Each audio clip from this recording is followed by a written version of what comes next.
मैं हूं बाबर अंसारी और आप देख रहे हैं सच की नजर। जो भी हमारे चैनल पर नए हैं, चैनल को जरूर सब्सक्राइब करें और बेल आइकन दबाना ना भूलें ताकि आने वाले हर वीडियो का नोटिफिकेशन आप तक तुरंत पहुंचे। अब बढ़ते हैं आज की बड़ी खबर की ओर। कैमूर में किसान और प्रशासन के बीच विवाद गहराता जा रहा है। भारतमाला एक्सप्रेस वे निर्माण को लेकर लगातार झड़प की स्थिति बनी हुई है। बुधवार को भी किसानों और प्रशासन के बीच टकराव हुआ।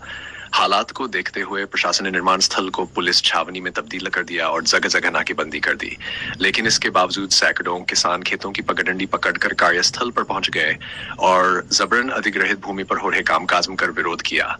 किसानों के आक्रोश को देखते हुए काम रोकना पड़ा। किसानों का आरोप है कि बिना उचित मुआवजा दिए प्रशासन जबरन जमीन पर कब्जा कर रहा है, जबकि प्रशासन का कहना है कि मुआवजा देने के लिए वे तैयार है, लेकिन किसान अनुचित मांग पर अड़े हुए हैं। खबर विस्तार से। मंगलवार को चैनपुर प्रखंड के सिहोरा, बिरना और करवादिया मौजा में अधिग्रहित भूमि पर किसानों द्वारा बोई गई धान की फसल को प्रशासन ने पोकलेन मशीन और ट्रैक्टर से नष्ट कर दिया। इसके बाद किसानों और अफसरों के बीच तीखी नोकझोंक हुई। बुधवार को भी बड़ी संख्या में पुलिस बल और सैप के जवान करवादिया पहुंचे और काम शुरू कराया गया। जैसे ही किसानों को जानकारी मिली, वे खेतों की पगडंडी होते हुए पहुंचे और जमकर विरोध किया। मुख्यमंत्री मुर्दाबाद तक के नारे लगे और प्रशासन के खिलाफ माहौल गर्माता चला गया। भुगतान किए निर्माण किया जा रहा है। कल किए लोग सिहोरा में हम लोग को सूचना मिला, हम लोग आए, गांव से बाहर ही मुख्य रोड पर रोक दिया गया, वहीं हम लोग बैठ गए थे। अब कुछ किसानों को मारा भी गया है, किसान खेत में खड़ा हो गए मशीन के आगे।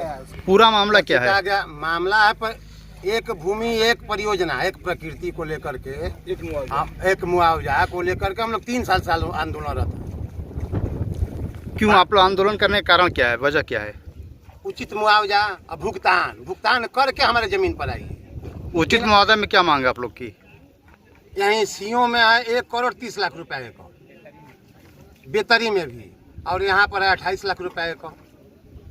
वो भी कृषि योग्य जमीन है, ये भी कृषि योग्य जमीन है। उसी को लेकर उसके बाद भी हम लोगों ने इन लोगों से कहा 5 किलोमीटर, जब सूखा का समय था जून में ही, मई जून में ही 5 किलोमीटर छोड़ दिया गया है। ये भी कहा गया था वार्ता के दौरान कि पुलिया का काम आप लोग करिए। और किसान धान रोप दिए हैं, रोपने के बाद धान कटने के बाद काम करिए, भुगतान करते जाइए, उस पर काम करिए। आज आप लोग जो बड़े पैमाने पर धरना दिए हुए हैं, आज रोकने का क्या कारण है? यहाँ प्रशासन पुलिस जबरदस्ती यहाँ निर्माण के लिए फिर से अपना काम करने के। अब देखिए मशीन भी लगा है 3-3। धान कितना बड़ा हो गया है। किसानों ने, छोटे छोटे किसानों ने रोपनी किया, सोहनी किया, 2-2 खाद डाला, कर्ज लेकर भी खाद डाला है। कुछ ऐसे किसान है, मजबूर किसान, निरीह किसान, कर्ज लेकर खाद डाले हैं। 2 महीने की बात है, 2 महीने के बाद धान कट जाता है, उसके बाद ये लोग काम करते हैं। काम लगाइए। स्थानीय प्रशासन की ओर से क्या आप लोग को आश्वासन मिला? कुछ नहीं आश्वासन, बात कहाँ कोई कर रहा है। कल लोग बोले थे, कहे हैं यहाँ डीएलओ बन के नए चार्ज भी नहीं लिए। कल उनकी जो तनाशाही रवैया था, वो जनरल डायर से भी कड़ा उनका रवैया था। फिर लास्ट में लोग बोले काम तो हम लोग कहेंगे नहीं, जब तक काम बंद नहीं होगा हम लोग हटेंगे नहीं। काम तो बंद हुआ 1 घंटा पहले कि डीएम साहब के चलिए वार्ता होगी। हम लोग आए डीएम साहब के वेटिंग रूम में आधा घंटा इंतजार किए। आपके मांगे क्या है? धान कटने के बाद इस पर निर्माण होगा और भुगतान करने के बाद, धान कटने के बाद भुगतान करें, जिस मुआवजा का भुगतान करेंगे उसी पर का कार्य निर्माण होगा, सड़क निर्माण होगा, अन्यथा हम लोग नहीं होने देंगे। ये जो सड़क निर्माण का जो है कहाँ से कहाँ तक हो रहा है? गोई मौजा, बिहार के गोई मौजा, हाँ, गोई से लेकर कैमूर के निसिया मौजा है। आपका जो आंदोलन है फिर गांव के लिए या पूरे कैमूर जिला, या मतलब जहाँ जहाँ ये पूरे कैमूर के लिए, गांव के लिए? कितने लंबा किलोमीटर होगा ये? 57 किलोमीटर। कितने किसानों? 93 मौजा है। 6000 परिवार प्रभावित है इससे, 6000 परिवार।